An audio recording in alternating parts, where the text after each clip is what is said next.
Losing you will torment narcissists the rest of their life. What if I told you that while a narcissist may pretend to move on effortlessly after losing you, their internal world tells a very different story? What if, behind the calm exterior, they're actually spiraling into a torment they can't escape, a psychological loop they'll replay for the rest of their lives? This video will uncover exactly how and why losing you leaves a narcissist permanently haunted. We're going to pull back the curtain on their behavior, peel away the mask, and show you the torment they'll carry long after the silence has settled. By the end of this video, you'll understand not just how a narcissist processes your absence, but why it's far more devastating than they'll ever let on. And if you've ever wondered whether cutting ties really meant something, prepare to find out just how deep your absence cuts. Stick around, because the truth might surprise you. Let's begin. But before we dive into this emotionally charged topic, don't forget to subscribe, like this video, and share it with someone who needs to hear this today. These discussions help us bring light to the patterns that confuse so many people stuck in toxic relationships. Now let's get into it. Here's the uncomfortable truth that most narcissists never want to admit. They never expect you to leave. The entire dynamic they build with you is based on one key assumption: that you will stay. That no matter how they twist reality, how many times they cross your boundaries, or how often they betray your trust, you'll keep coming back. So when you finally walk away, really walk away, they are left in disbelief. Not because they loved you the way emotionally healthy people do, but because they believe they owned you. It begins as shock. Narcissists experience your absence as a disruption to their entire psychological system. Their world revolves around supply, attention, validation, emotional reactions. And when the supply stops, it's like their air has been cut off. You were part of their emotional ecosystem, even if they never treated you like it. The silence isn't just absence. It's a threat to their very identity. You're no longer giving them what they built their self-worth on, and now they're suffocating in that vacuum. In the early days after you leave, they'll usually pretend they don't care. Maybe they post happy photos with someone new, or they act cold and indifferent, as if your absence barely registers. But underneath that facade, they're scanning for your reaction. They want to see if you're watching, if you're jealous, if you're angry. Any emotion will do, because it means they still matter. But when you offer no response, no curiosity, no message, no chase, panic sets in. Because now they realize they're not the ones in control anymore. Every narcissist lives for the illusion of power, the idea that they are unforgettable, irreplaceable, dominant. But the moment you prove that you're stronger than their manipulation, when you leave and don't look back, you shatter that illusion. And what's left is a person scrambling to rebuild a sense of worth without the very thing they depended on, you. Then comes a stage they rarely show the world: the obsession, the replaying of conversations, the silent stalking of your social media, the late-night thoughts wondering what you're doing now. They start to obsess over questions they can't answer. Are you happy without them? Are you with someone new? Do you think about them at all? And the lack of answers becomes a torment they can't escape. When you go no contact, you force them to sit in silence. And that silence is excruciating for a narcissist.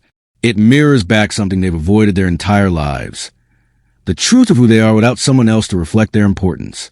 They start to feel the weight of their choices, their lies, their betrayals. Not because they feel guilt in a moral sense, but because they realize something horrifying. They lost their grip on you, and now they don't know how to get it back. At this stage, many narcissists try to replace you quickly. They jump into new relationships, hoping a fresh face will soothe the wound. But no matter how many new people they bring into their lives, you remain the benchmark, the emotional imprint you left, the fire, the tension, the challenge. It doesn't fade. In fact, the more they try to replicate it, the more obvious the absence becomes. And that comparison slowly breeds resentment toward everyone who isn't you. They don't just miss you, they miss what they had with you, or more accurately, what they were able to extract from you. Your admiration, your emotional labor, your energy. But now all of that is gone. And what they're left with is a mirror they don't want to look into. Because for the first time, they have asked themselves, was it me? And while they may never admit the answer out loud, deep down, they know it is. Their mind becomes a prison of replays, moments where they see you smile, arguments they think they could have won, things they should have said but didn't. They invent versions of you in their head, versions where you still long for them, still miss them, because to face the truth, that you've moved on, that you no longer care, that you found peace, they would have to face their own emotional emptiness. And for a narcissist, that is hell. The irony is brutal. The very person they try to destroy emotionally becomes their ghost. Your strength becomes a reminder of weakness. Your silence becomes their greatest rejection. And what they fear most isn't just that you're gone. It's that you're doing better without them, that you've healed, that you've found joy, that you no longer need them to feel whole. This is the torment they'll carry. They may build new relationships, start businesses, travel, or pretend they've leveled up, but the wound remains. Your absence is stitched into their memory. Every time someone disappoints them, they think of you. Every time a new partner fails to react the way you once did, they remember how you challenged them. And with every failure to recreate that emotional intensity, you rise again in their memory. They become bitter, not because they were in love, but because they lost the ability to control the story. They wanted to be the one who discarded you, but instead, you ended it. And in their world, that's unforgivable. Sometimes, they may even try to return. They'll test the waters. A text, a meme, a vague message. They'll pretend to check in. But behind the casual tone is desperation. They want to know if they still have access, if the door is still cracked open. And if it's not, if you ignore them or respond with indifference, the torment deepens. They realize the fantasy of control is over, permanently. And from that moment forward, your name is no longer just a memory to them. It becomes a symbol, not one of reverence, not one they speak about with admiration, but one they carry with quiet ache buried deep in the folds of their mind. Your name becomes sacred in the most painful way possible. It lingers in their thoughts like a bruise that never fully fades, like a whisper in the background of every new interaction they attempt to enjoy. You become the one they let slip away, the one they couldn't mold, the one who slipped through their fingers despite all their efforts to maintain control. You're not just a lost connection. You're the reminder of everything they mishandled, misunderstood, and underestimated. Late at night, when distractions fade and the world falls quiet, that's when the truth surfaces. That's when they begin to unravel the story in their head, replaying scene after scene, searching for the exact moment they lost their grip. They wonder how it fell apart, even though deep down, they know. They carry your image in their memory like an unsolved puzzle, both resenting and yearning for the parts of you that stood out the most. They romanticize the connection they once shared with you, not because they want to be better, but because they can't find anything else that compares. They resent the parts of you they couldn't control, but they crave the authenticity that came with it. And so, they remain conflicted, trapped between longing and anger, denial and truth. When you left, you didn't just disappear. You exited with something they rarely encounter: dignity. You walked away not in weakness, not in shame, but with a kind of grace that unsettled them. You didn't scream. You didn't chase. You simply stepped out of the narrative they wrote for you and reclaimed your own story. That act alone shook something in them. It shifted their perception in a way they weren't prepared for. It changed them, not in the way you might have once hoped, not into a better partner, not into someone capable of love, but into someone who would always carry the imprint of what they destroyed. You became the reminder of their failure to keep what was real, what was honest, what was irreplaceable. Because while you were slowly rebuilding your spirit, picking up the broken pieces they left behind and turning them into something whole again, they were unraveling. They were becoming more entangled in the mess of their own making, spiraling in confusion, unable to understand how the person they thought they owned now walked with freedom and peace. While you were healing, learning to trust yourself again, finding beauty in solitude and joy in your own strength, they were obsessing, turning every memory into a question, every silence into a personal defeat. And while you have moved forward, perhaps even forgotten many of the details that once caused you pain, they still remember.